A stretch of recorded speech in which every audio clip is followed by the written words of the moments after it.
हेले पिला सो केमिति अछथि निश्चित भलरे थिबे।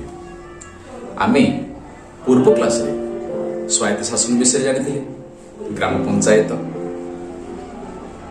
पंचायत समिति ए विषय सब आलोचना करथिले, हां कि नै मन अछि। आज आमे आलोचना करिबा राज्य सरकार कौन, केंद्र सरकार कौन। तुम्हें कहि परिबो कि आम राज्यर नाम तुम समस्त जाने आम राज्य नाम कौन, ओडिशा। ठीक अच्छे, तो आम राज्य ओडिशा को शासन करने गोटे सभा अच्छी, गोटे गृह अच्छी, ता ना कौन, विधानसभा कहुए। तो कौन कहुए, विधानसभा। जानिछ ये विधानसभा कोठी अच्छी? हाँ, आम राज्यर राजधानी भुवनेश्वर अच्छी। विधानसभा आम राज्यर राजधानी भुवनेश्वर ठारे अवस्थित। एही विधानसभा प्रत्येक सभ्य माने प्रत्यक्ष भाव में लोक मान द्वारा निर्वाचित होती। जापर जो मान बयस 18 वर्ष अधिक से माने भोट देकिरी से भोट दे बाछंती से कौन बोली कहती, विधायक बोली कहा जाए। तुम शुणिथिबो MLA, हाँ MLA बा विधायक बोली कहा जाए। तुमे तुम अंचल विधायक ना कहि परिबो? सेमिति जेमिति तुम अंचल गोटे विधायक अच्छा, सेमिति प्रत्येक अंचल गोटे गोटे विधायक था। तुम सब जानिछ कि आम जो विधानसभा अच्छी, आम ओडिशा जो विधानसभा अच्छी से मोट सभ्य संख्या केते, एभली विधायक केते जन अछंती? मोटरे 147 जन विधायक अछंती, बा आम राज्यर विधानसभार सभ्य संख्या 147, 147। विधानसभा सभ्य मान लोक मान द्वारा प्रत्यक्ष भाव में निर्वाचित होइथिबा आमर शासन को गणतंत्र शासन बोली कहा जाए। एडा आमे आलोचना करिछि, ठीक नहीं?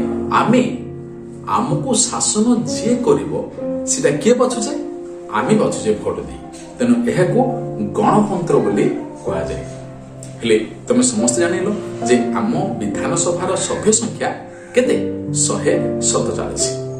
एही मोट 147 जनक मध्यरु जेउ दलर सभ्य संख्या अधिक सेही दलर मुख्य को आम राज्यर राज्यपाल मुख्यमंत्री रूपे बाछंती। जानि पारिलो आमर जो विधानसभार सभ्य संख्या 147 जन अछंती, सेमानको भोट दिया जाए। जेउ दलर सभ्य संख्या अधिक हेले तार मुख्य को, सेही दलर मुख्य को राज्यपाल मुख्यमंत्री रूपे नियुक्ति दियंती। मुख्यमंत्री को परामर्श क्रमे कैबिनेट मंत्री, राष्ट्रमंत्री और उपमंत्री की नियुक्ति दिया जाए। ये सब मंत्री मिसिले मंत्रिमंडल होता है। जानिछ एही मंत्रिमंडल कार्यकाल केते वर्ष? हाँ 5 वर्ष। जन जन मंत्री अधीन एक बा एकाधिक विभाग रही है। राज्यर सर्वोच्च शासनकर्ता किए? राज्यपाल। मन रख, राज्यर सर्वोच्च शासनकर्ता होचंती राज्यपाल और तांको नाम रे राज्य शासन चले। राज्यपाल की नियुक्ति दियंती? राज्यपाल को राष्ट्रपति नियुक्ति दियंती। अच्छा, वर्तमान तुम कहि परिबो कि जे आम राज्यर राज्यपाल का नाम कौन? हाँ, श्री गणेशीलाल होजन आमर राज्यपाल। वर्तमान कहि परिबो कि आम राज्य ओडिशार मुख्यमंत्री के? हाँ, श्री नवीन पट्टनायक होजन आमर मुख्यमंत्री, आमर प्रिय मुख्यमंत्री। आम राज्यर गणशिक्षा मंत्री के कहि परिबो कि? श्री समरी रंजन दास होजन आमर गणशिक्षा मंत्री। एमानंकर आमे जेमिति पूर्व जानिथिले राज्यर सर्वोच्च शासनकर्ता होजंदी राज्यपाल। तांकर नाम रे आम राज्यर शासन चले। राज्य सरकारଙ୍କର 3टी प्रमुख अंग अछि। गोटे होछि आईन को गढ़ा, अन्यटी हूँ आईन को कार्यकारी करवा, तृतीयटी हूँ आईन को तर्जमा करवा। आईन को गढ़ा, आईन को कार्यकारी करवा, आईन को तर्जमा करवा।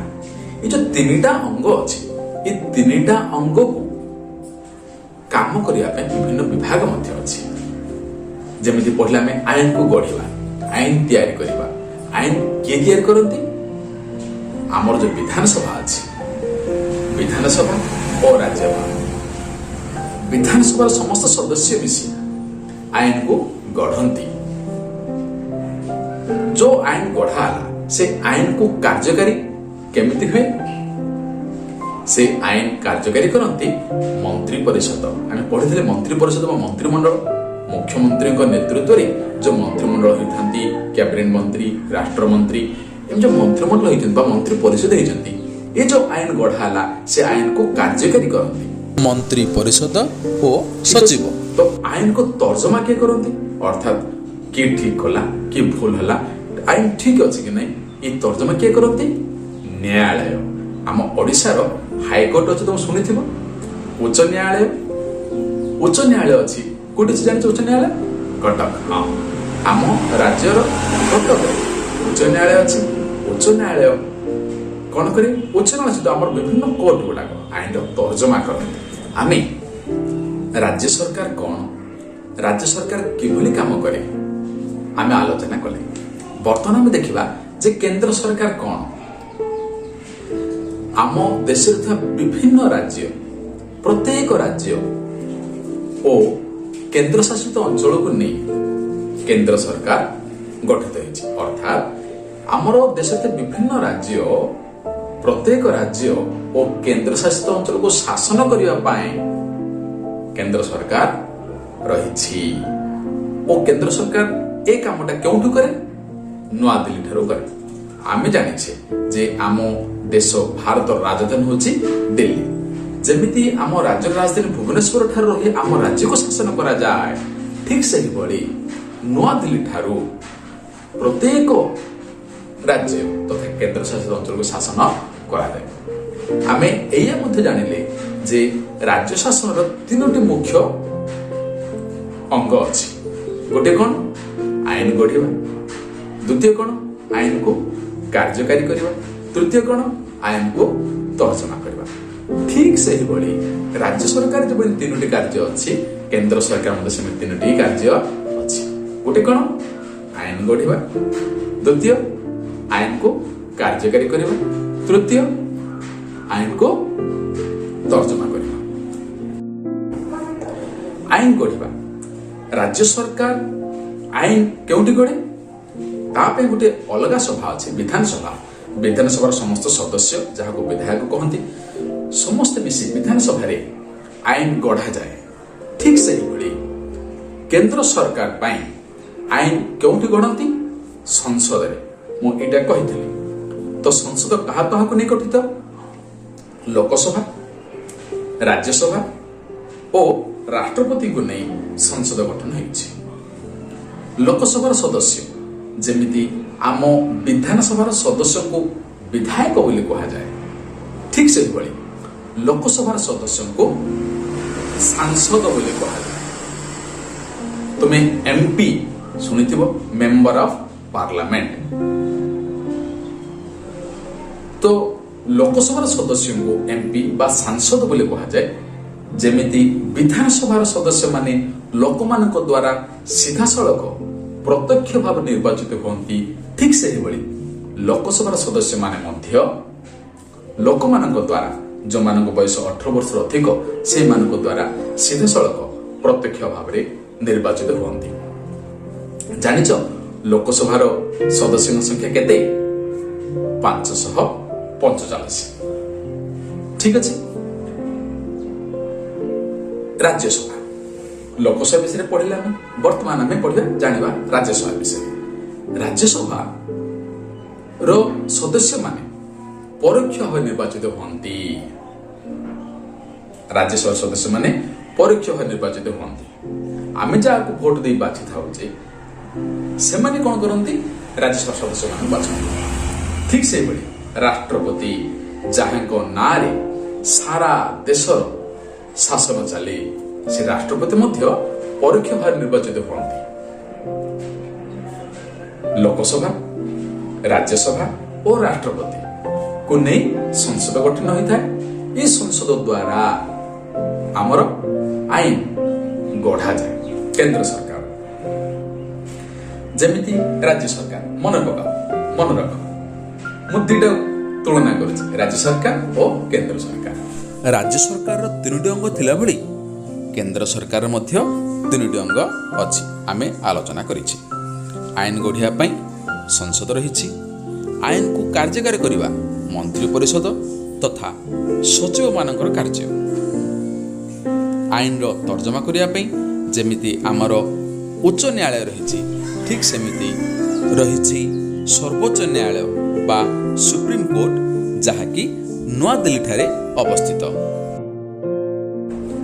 राज्य सरकार रे जो दल अधिक भोट पाती बा जो दलर सभ्य संख्या अधिक से मुख्यमंत्री भाव राज्यपाल निर्वाचित करती ठीक से भली केंद्र सरकार जो लोकसभा सदस्य मान अछंती से मानक मध्यरु जाहाको सर्वाधिक भोट मिलता है अधिक सदस्य थांती तार मुख्य को राष्ट्रपति प्रधानमंत्री रूपे नियुक्ति दियंती ठीक अछि। राष्ट्रपति प्रधानमंत्री को नियुक्ति देला परे प्रधानमंत्री परामर्श अनुसार राष्ट्रपति कैबिनेट मंत्री राष्ट्रमंत्री उपमंत्री मानक मध्य नियुक्ति दियंती। सबु मंत्री मानक नहीं केंद्र मंत्रिमंडल गढ़ा जाए। प्रधानमंत्री सेमानक मध्य विभाग बंटन करती। प्रत्येक मंत्री निज निज विभागर दायित्व प्रधानमंत्री परामर्श अनुसार तुले था। केंद्र सचिवालय थिबा सचिव अन्य कर्मचारी माने मंत्री मानक शासन क्षेत्र में साहाय्य करती। वर्तमान आस आमे लोकसभा और राज्यसभा विषय रे जानिबा। राज्यसभा एक स्थायी सभा किंतु लोकसभा स्थायी सभा नुहे। एहार कार्यकाल 5 वर्ष। राज्यसभा दिल्ली ठारे अछि सेहीपरि लोकसभा मध्य दिल्ली ठारे अवस्थित।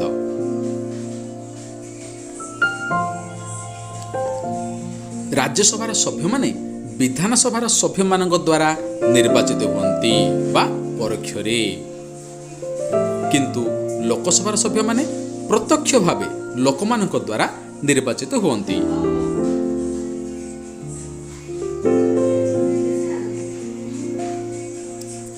उपराष्ट्रपति होउछन्ति राज्यसभार स्थायी सभापति। लोकसभार सभापति होउछन्ति बाचस्पति। राज्यसभार मोट सभ्य संख्या 250, लोकसभार मोट सभ्य संख्या 545। राज्यसभार प्रत्येक सभ्य 6 वर्ष रहନ୍ତି। लोकसभार सभ्य माने 5 वर्ष रहନ୍ତି। प्रति 2 वर्ष रे 1/3 सभ्य अवसर नियंती सेमान स्थान नवा सभ्य आसନ୍ତି। जानिछ राज्यसभार ओडिशार सभ्य संख्या 10 थिला बेले लोकसभार ताहा 21।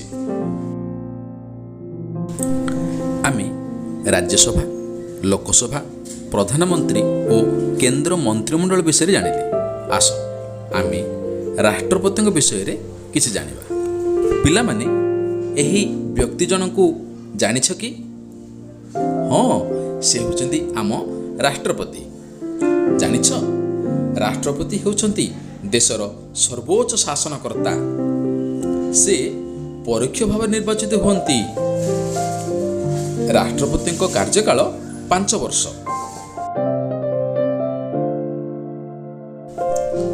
स्थल बाहिनी आकाश बाहिनी और नौबाहिनी मुख्य अटंती।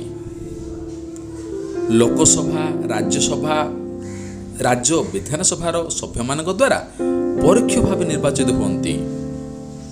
राष्ट्रपति प्रधानमंत्री मंत्री परिषदर परामर्श क्रमे सब कार्य करिथान्ति। प्रधानमंत्री राज्यपाल प्रधान विचारपति प्रभृति को नियुक्ति दियंती। ଜରୁରୀକାଳୀନ ପରିସ୍ଥିତିରେ ରାଜ୍ୟମାନଙ୍କର କାର୍ଯ୍ୟଭାର ଗ୍ରହଣ କରନ୍ତି। ତାଙ୍କ ଅନୁପସ୍ଥିତିରେ ଉପରାଷ୍ଟ୍ରପତି କାର୍ଯ୍ୟଭାର ଗ୍ରହଣ କରନ୍ତି।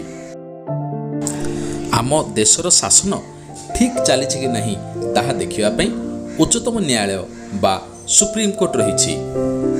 ଜାଣିଛ, ସୁପ୍ରିମକୋର୍ଟ ଦିଲ୍ଲୀଠାରେ ଅବସ୍ଥିତ। ଭାରତର ସମ୍ବିଧାନକୁ ଏହା ସୁରକ୍ଷା ପ୍ରଦାନ କରେ। ଭାରତ ଶାସନ ସମ୍ପର୍କୀୟ ବିଭିନ୍ନ ନୀତି ନିୟମ ସମ୍ବିଧାନରେ ଲେଖା ଅଛି। ଚାଲ ଏବେ କେନ୍ଦ୍ର ସରକାର, ରାଜ୍ୟ ସରକାର ଓ ସ୍ୱାୟତ୍ତଶାସନ ସଂସ୍ଥା ମଧ୍ୟରେ ଥିବା ସମ୍ପର୍କକୁ ଆଲୋଚନା କରିବା। କେନ୍ଦ୍ର ସରକାର ଦେଶ ପାଇଁ ଉନ୍ନତିମୂଳକ କାର୍ଯ୍ୟ କରିଥାନ୍ତି। କେନ୍ଦ୍ର ସରକାର ରାଜ୍ୟ ସରକାରଙ୍କୁ ବିଭିନ୍ନ ଉନ୍ନତିମୂଳକ କାର୍ଯ୍ୟ ପାଇଁ ଅର୍ଥ ସାହାଯ୍ୟ କରନ୍ତି। ରାଜ୍ୟ ସରକାରମାନେ ଦେଇଥିବା ଯୋଜନାଗୁଡ଼ିକ ନେଇ ସମଗ୍ର ଦେଶ ପାଇଁ ଯୋଜନା ପ୍ରସ୍ତୁତ କରନ୍ତି। ଠିକ୍ ସେହିଭଳି ରାଜ୍ୟ ସରକାର ନିଜ ରାଜ୍ୟ ପାଇଁ ଉନ୍ନତିମୂଳକ କାର୍ଯ୍ୟ କରନ୍ତି। ରାଜ୍ୟ ସରକାର ନିଜ ରାଜ୍ୟର ଉନ୍ନତି ପାଇଁ ଯୋଜନା ପ୍ରସ୍ତୁତ କରି କେନ୍ଦ୍ର ସରକାରଙ୍କୁ ଦେଇଥାନ୍ତି।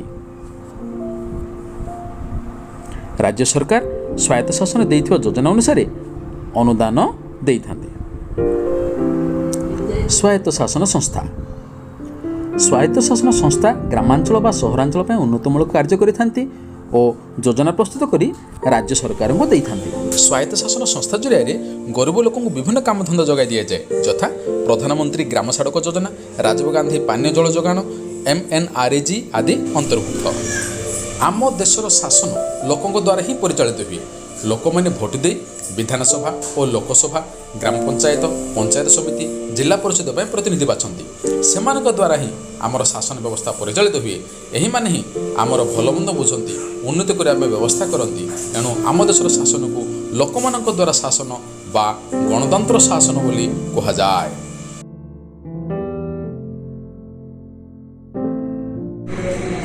ତ ଗଣତନ୍ତ୍ର ହେଉଛି ଏମିତି ଏକ ଶାସନ ବ୍ୟବସ୍ଥା ଯେଉଁଥିରେ ସମସ୍ତେ ଅଂଶଗ୍ରହଣ କରିବାର ସୁଯୋଗ ଥାଏ। ସେଇଥିପାଇଁ ଆମେରିକାର ପୂର୍ବତନ ରାଷ୍ଟ୍ରପତି ଆବ୍ରାହମ ଲିଙ୍କନ କହିଛନ୍ତି, ଗଣତନ୍ତ୍ର ହେଉଛି ଲୋକମାନଙ୍କ ଦ୍ୱାରା ଓ ଲୋକମାନଙ୍କ ପାଇଁ। ଆମେ ଜାଣିଛେ ଯେ ଆମ ଦେଶ ଭାରତ 28ଟି ରାଜ୍ୟ ଓ 8ଟି କେନ୍ଦ୍ରଶାସିତ ଅଞ୍ଚଳ ନେଇ ଗଠିତ ଏବଂ ପ୍ରତ୍ୟେକ ରାଜ୍ୟର ଶାସନ ବ୍ୟବସ୍ଥା, ଆମର ଯେଉଁ 28ଟି ରାଜ୍ୟ ଅଛି, ପ୍ରତ୍ୟେକ ରାଜ୍ୟର ଶାସନ ବ୍ୟବସ୍ଥା ସେହି ରାଜ୍ୟରେ ଥିବା ଲୋକପ୍ରତିନିଧିଙ୍କ ଦ୍ୱାରା ହୋଇଥାଏ। ଏହା ବାଦ ସବୁ ରାଜ୍ୟ କେନ୍ଦ୍ରଶାସିତ ଅଞ୍ଚଳକୁ ନିୟନ୍ତ୍ରଣ ରଖିବା ପାଇଁ କେନ୍ଦ୍ର ସରକାର ଗଠିତ ହୋଇଛି। ପ୍ରତ୍ୟେକ ରାଜ୍ୟ ପ୍ରତ୍ୟେକ କେନ୍ଦ୍ରଶାସିତ ଅଞ୍ଚଳକୁ ନିଜ ଅଧୀନ ରଖିବା ପାଇଁ କ'ଣ ଅଛି? କେନ୍ଦ୍ର ସରକାର, ଯାହା ନୂଆଦିଲ୍ଲୀଠାରୁ କାମ କରେ। ଏହି କେନ୍ଦ୍ର ସରକାର ରାଜ୍ୟମାନଙ୍କ ଦ୍ୱାରା ନିର୍ବାଚିତ ସଦସ୍ୟମାନଙ୍କୁ ନେଇ ଗଢ଼ାଯାଇଛି। କେନ୍ଦ୍ର ସରକାର କାହାକୁ ନେଇ ଗଠିତ ହୋଇଛି? ପ୍ରତ୍ୟେକ ରାଜ୍ୟର ଯେଉଁ ଲୋକପ୍ରତିନିଧି ଅଛନ୍ତି, ସେ ଲୋକପ୍ରତିନିଧିମାନଙ୍କୁ ନେଇ କେନ୍ଦ୍ର ସରକାର ଗଢ଼ାଯାଇଛି। କୌଣସି ରାଜ୍ୟ କେନ୍ଦ୍ର ସରକାର ଓ ଆମ ଦେଶଠାରୁ ଅଲଗା ହୋଇପାରିବ ନାହିଁ। ସେ ଯେକୌଣସି ରାଜ୍ୟ ହୁଅନା କାହିଁକି, କେନ୍ଦ୍ର ସରକାର ଓ ଆମ ଦେଶର ଅଧୀନରେ ହିଁ ରହିବ। ଆମ ସମ୍ବିଧାନ ଅନୁଯାୟୀ କେନ୍ଦ୍ର ରାଜ୍ୟମାନଙ୍କ ମଧ୍ୟରେ କ୍ଷମତା ବଣ୍ଟା ଯାଇଛି। ତେଣୁ ଆମ ଦେଶ ବିଭିନ୍ନ ରାଜ୍ୟମାନଙ୍କର ଗୋଟିଏ ସଂଘ।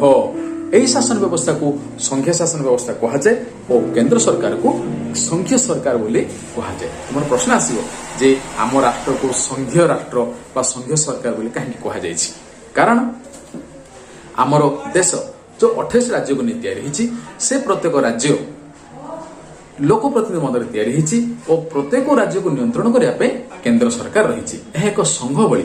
ତେଣୁ ଆମର ଭାରତକୁ ଏକ ସଂଘୀୟ ରାଷ୍ଟ୍ର ବା ଏହାର ସରକାରକୁ ସଂଘୀୟ ସରକାର ବୋଲି କୁହାଯାଇଛି। ଆମକୁ ଯେ ଶାସନ କରେ ସେମାନଙ୍କୁ କିଏ ବାଛନ୍ତି? ଆମେ ହିଁ ବାଛୁ।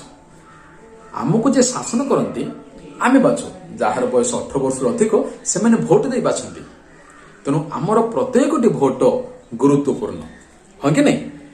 କେନ୍ଦ୍ର ଓ ରାଜ୍ୟ ଶାସନ ବ୍ୟବସ୍ଥାରେ ଲୋକପ୍ରତିନିଧି ମାନେ ଲୋକମାନଙ୍କ ଦ୍ୱାରା ନିର୍ବାଚିତ ହୁଅନ୍ତି। ଲୋକମାନଙ୍କ ଦ୍ୱାରା ଅର୍ଥାତ୍ ଆମମାନଙ୍କ ଦ୍ୱାରା, ଯାହାର ବୟସ 18 ବର୍ଷରୁ ଅଧିକ। ଏଣୁ ଭୋଟ ଦେବା ଏକ ଗୁରୁତ୍ୱପୂର୍ଣ୍ଣ ଅଧିକାର ଓ କର୍ତ୍ତବ୍ୟ ମଧ୍ୟ। ବେଳେବେଳେ ଅଧିକାଂଶ ଲୋକ ଏହା ଉପରେ ଗୁରୁତ୍ୱ ଦିଅନ୍ତି ନାହିଁ ଓ ଭୋଟ ଦିଅନ୍ତି ନାହିଁ। ଏପରି କଲେ ଏକ ଦକ୍ଷ ସରକାର ଗଠନ କରିବାରେ ବାଧା ସୃଷ୍ଟି ହୋଇପାରେ। হবে କି ନୁହେଁ?